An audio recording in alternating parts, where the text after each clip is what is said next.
ये कहानी है सूरमा भोपाली, जी हाँ, राजधानी भोपाल की और भोपाल के लोकसभा चुनाव की बदलती तस्वीर की। और इस कहानी में बहुत सारे ट्विस्ट भी हैं और राजनीति के वो तमाम रंग हैं जिन्हें आपके लिए जानना है बेहद जरूरी। मैं हूं महेंद्र सिंह और इस खास पेशकश में लेकर आए हैं कि किस तरह से वो भोपाल जो कि जिंदा दिली वाला शहर है, वो भोपाल जिसे सिटी ऑफ लेक कहा जाता है, वो भोपाल जो कि पूरी की पूरी सत्ता का विकेंद्रीकरण और सत्ता का बड़ा आकर्षण का केंद्र रहता है, और वो भोपाल जो कि मध्य प्रदेश के आने वाले कल के तमाम फैसलों का साक्षी होता है, अब कैसे देश के सबसे बड़े लोकसभा चुनाव के सबसे ज्यादा चर्चित राजनीतिक समीकरणों का भी गवाह और साक्षी बनने जा रहा है। जी हां, बिल्कुल ठीक समझे आप। हम बात कर रहे हैं मध्य प्रदेश के पूर्व मुख्यमंत्री दिग्विजय सिंह की, जो कि कांग्रेस के प्रत्याशी हैं, कांग्रेस का चेहरा है। और हम बात कर रहे हैं बीजेपी की बड़ी नेत्री, विश्व हिंदू परिषद की बड़ी नेत्री और साध्वी प्रज्ञा ठाकुर की। अब ये बड़ा चुनाव है, साध्वी प्रज्ञा सिंह ठाकुर की चुनौती सामने है, लिहाजा दिग्विजय सिंह ने भी सीधे तौर पर यह कह दिया है कि वो सत्य और अहिंसा की राह पर सियासत करेंगे, यानी कि राजनीति करेंगे और ये चुनाव लड़ेंगे। बहरहाल जीतना और जिताना दोनों तरह से जो है जनता के हाथों में है।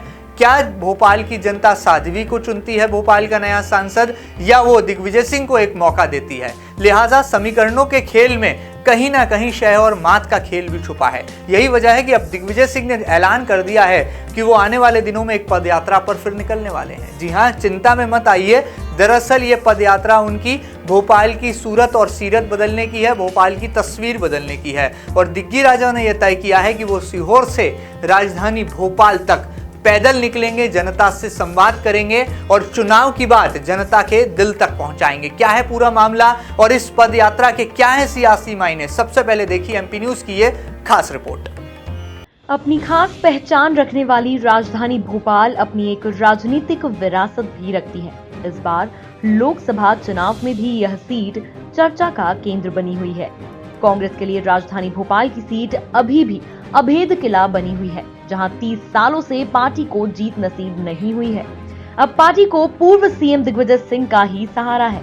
दिग्विजय चुनाव में जीत का परचम लहराने के लिए आस्था की नाव में सवार हो गए हैं। वो लगातार टेंपल रन कर रहे हैं। इसी कड़ी में 5 से 10 मई तक भोपाल लोकसभा में आने वाले विभिन्न क्षेत्रों में पद यात्रा करेंगे, जिसकी शुरुआत बैरागढ़ से होगी। 5 मई से 10 मई तक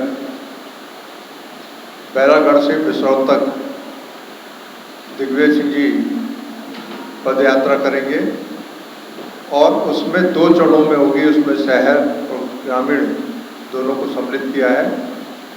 अभी तक उनके 2 राउंड भोपाल संसदीय क्षेत्र के हो चुके हैं। उन्होंने लगभग सारा क्षेत्र 2 बार कंप्लीट कर लिया है। अब व्यक्तिगत संपर्क और संबंध बनाने की लगातार उनका अभियान चल रहा है। कांग्रेस के कार्यकर्ता मुस्तैदी के साथ इस चुनाव को लड़ रहे हैं और हर कार्यकर्ता ये मानकर चुनाव लड़ रहा है कि मैं स्वयं दिग्विजय सिंह हूँ। इस भावना से यहाँ पर सारे कार्यकर्ता मिलकर चुनाव लड़ रहे हैं। हम पूरे दावे के साथ कह सकते हैं कि कांग्रेस पार्टी भोपाल संसदीय क्षेत्र में बहुत आगे निकल गई है। दरअसल दिग्विजय सिंह कांग्रेस के वह खिलाड़ी हैं जो गीली पिच पर भी बेधड़क उतरकर फ्रंट फुट पर खेलना जानते हैं, जिसमें खिलाड़ी कई बार कैच आउट भी हो जाते हैं तो कई बार क्लीन बोल्ड भी होते हैं, लेकिन आगे बढ़कर खेलना उनकी फितरत में शुमार है। लिहाजा दिग्गी पद यात्रा कर भाजपा के हिंदुत्व कार्ड को टक्कर देने में जुट गए हैं। बहरहाल धार्मिक बन चुकी इस सियासी पिच पर दिग्विजय किस तरह जीत की इबारत लिखेंगे, यह देखने वाली बात होगी। Bureau report, MP news, Bhopal.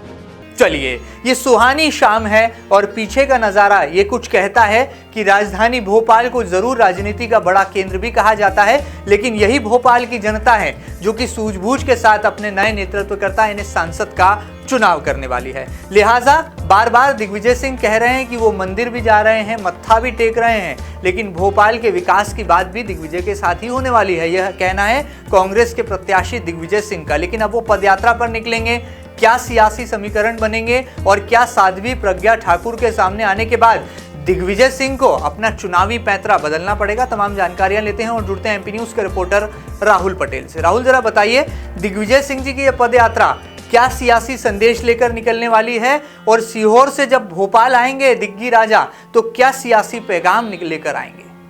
जी बिल्कुल महेंद्र जी, जब से भोपाल पर साध्वी प्रज्ञा ठाकुर के नाम का ऐलान हुआ है, एक तरह से पूरा का पूरा जो युद्ध है वो सियासी युद्ध की जगह धार्मिक युद्ध बन गया है। एक तरफ भारतीय जनता पार्टी इसे हिंदुत्व कार्ड पेश करते हुए इसे हिंदुत्व की लड़ाई करार दे रही है, तो वहीं दिग्विजय सिंह राजनीति की जो चाणक्य माने जाते हैं वो सियासी चौसर पर अपने बिसात बिछाते हुए नजर आ रहे हैं। मैं आपको बताना चाहूंगा जिस प्रकार से ये बेहद रोमांचक मुकाबला हो चुका है, और इस चर्चित सीट के किस्से अब नेशनल मीडिया से लेकर अंतर्राष्ट्रीय मीडिया तक भी चले गए हैं। चूंकि मैं बताना चाहूंगा एक बेहद ही दिलचस्प मुकाबला होने वाला है दोनों ही धुरंधरों के बीच। तो आपको बताना चाहूंगा कि जिस प्रकार से साध्वी प्रज्ञा ठाकुर का नाम सामने आया, तब से कयास लगाए जा रहे थे कि भारतीय जनता पार्टी वहां पर हिंदू कार्ड खेलेगी और हिंदू मतदाताओं को अपनी ओर आकर्षित करेगी। वहीं अगर हम दिग्विजय सिंह की बात करें तो दिग्विजय सिंह पूरी जो सत्ता का खेल है यह पूरा धार्मिक सियासत बन चुकी है। लिहाजा एक बार फिर दिग्विजय सिंह जिस तरह से बीते दिनों हम देखेंगे कि टेंपल रन करते हुए आ रहे हैं, जगह जगह मंदिर में जा रहे हैं, चाहे वो नर्मदा मंदिर हो, चाहे शंकर भगवान का मंदिर हो, चाहे रामनवमी के दिन राम मंदिर के लिए जगह देने का ऐलान हो, ये तमाम तरीकों की सियासी बिछात बिछाते हुए वो खुद को एक हिंदुत्ववादी नेता के तौर पर जनता के सामने प्रस्तुत कर रहे हैं। और मैं आपको बताना चाहूंगा महेंद्र जी, जिस प्रकार से ये समीकरण बन रहे हैं ये बहुत कुछ कहते हैं। जिस प्रकार से उन्होंने प्रज्ञा ठाकुर का स्वागत अपने ही शब्दों में, अपने ही अंदाज में उनका वेलकम किया, और उन्होंने मां नर्मदा से ये कामना भी की कि सत्य और अहिंसा की राह पर चलें, इस तरह का संदेश दिया। तो मैं आपको बताना चाहूंगा निश्चित तौर पर जिस प्रकार से समीकरण बन रहे हैं, दिग्विजय सिंह राजनीति के माहिर माने जाते हैं, यही कारण है कि उन्होंने इस चुनौती को एक्सेप्ट किया।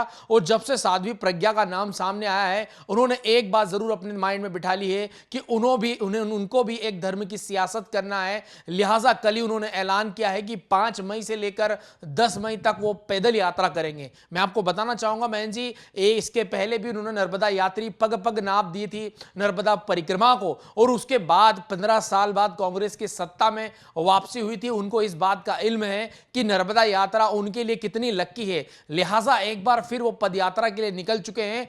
डग जिस तरह से वो पैर कदम रख रहे हैं, एक तरफ धार्मिक राजनीति से, धर्म की राजनीति से राजनीति में पैर रखने वाली प्रज्ञा ठाकुर तेजी से आगे बढ़ रही है, तो वहीं एक बार फिर मां नर्मदा का नाम लेकर दिग्विजय सिंह इस सियासत में एक कदम आगे बढ़ाते जा रहे हैं।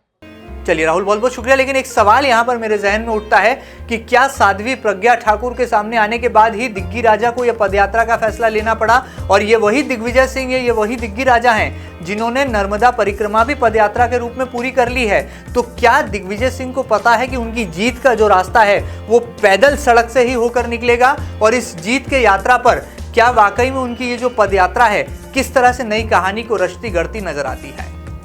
जी बिल्कुल महेंद्र जी, अगर मैं बात करूं दिग्विजय सिंह की, तो ये राजनीति के चाणक्य यूं नहीं कहे जाते हैं। ये गीली पिच पर अटैकिंग बैट्समैन है जो हर बार आगे बढ़ के खेलने की काबिलियत रखता है। कई बार वो क्लीन बोल्ड भी हैं, कई बार वो रनआउट भी हैं, कई बार इस तरह की कैच आउट भी हैं, लेकिन उनकी फितरत में है आगे बढ़ के खेलना, यानी वो अटैकिंग होना जानते हैं। वहीं मैं अगर बात करूं प्रज्ञा ठाकुर की, तो प्रज्ञा ठाकुर एक हिंदूवादी चेहरा, जिस प्रकार से लगातार कयास लगाए जा रहे थे कि उनके नाम पर भारतीय जनता पार्टी मंथन करके उनको टिकट दे सकती है, तो बहरहाल यही हुआ, क्योंकि राजनीति के चाणक्य को मात देने के लिए भारतीय जनता पार्टी ने हिंदू कार्ड खेला है। तो राजधानी भोपाल पूरे भगवा में रंग गई है। हर जगह इस बात की बातें सामने आ रही है कि यह धर्म युद्ध हो गया है, यानी भारतीय जनता पार्टी इसे पूरा का पूरा राजनीति की जगह धर्म युद्ध बनाने में लगी हुई है। वहीं अगर हम दिग्विजय की बात करें तो दिग्विजय लगातार नेताओं से मिलकर जनसंपर्क करके सियासी बिसात बिछाने में लग गए हैं।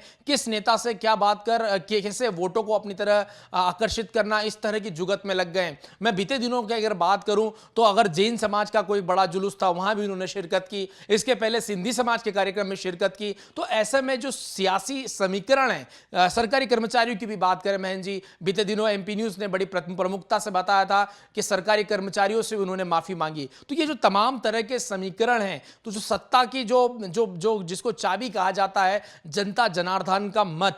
ऐसे में जनता जनार्दन का मत किसे आएगा और कौन भोपाल की राजधानी भोपाल से अपनी जीत की इबारत लिखेगा, ये तो जनता तय करेगी। लेकिन मैं एक बात स्पष्ट कर सकता हूं कि जिस प्रकार से भोपाल में प्रज्ञा ठाकुर वर्सेस दिग्विजय सिंह का नाम सामने आया है, ये देश की सबसे लोकचर्चित सीट बन गई है। हर जगह इसी के चर्चे चल रहे हैं। बॉलीवुड हो या कोई भी किसी प्रकार के साहित्यकार हो, हर कोई हर किसी व्यक्ति की निगाह इसी मुकाबले पर टिकी। और मैं आपको बताना चाहूंगा कि जिस प्रकार से सियासी बिसात बिछा चुके हैं दिग्विजय सिंह, 25 दिन पहले उन्हें टिकट मिली थी, लगातार जनसंपर्क कर रहे हैं। तो एक तरफ है हिंदूवादी चेहरा, संघ ने पूरी ताकत लगा दी है। और ऐसे में देखना बड़ा दिलचस्प होगा कि भोपाल की सियासत में किसका सिक्का चलेगा और आखिर जीत की इबारत लिखने में धार्मिक तौर तरीकों से या राजनीति की बिसात से कौन सफल होगा, यह देखने वाली बात होगी। चलिए, बहुत बहुत शुक्रिया यहाँ पर इन तमाम जानकारियों के लिए राहुल आपका।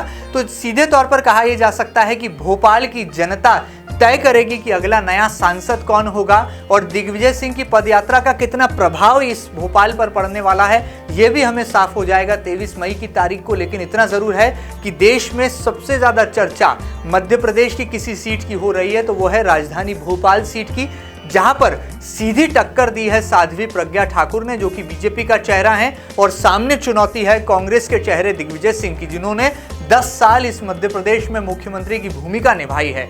बड़ा चुनाव है, कई सियासी मुद्दे हैं, कई सियासी मायने हैं। देखना बड़ा दिलचस्प है कि आने वाले कल में किस तरह से ये सिटी ऑफ लेक यानी कि भोपाल तय करता है कि भोपाल की तस्वीर आने वाले दिनों में कैसी गढ़ी जाने वाली है, कैसी उभर कर आने वाली है। एमपी न्यूज की इस खास खबर में फिलहाल इतना ही। ताजा तरीन खबरों के लिए कहीं मत जाइएगा, लगातार देखते रहिएगा आपका अपना न्यूज चैनल एमपी न्यूज। फिलहाल दीजिए इजाजत, नमस्कार।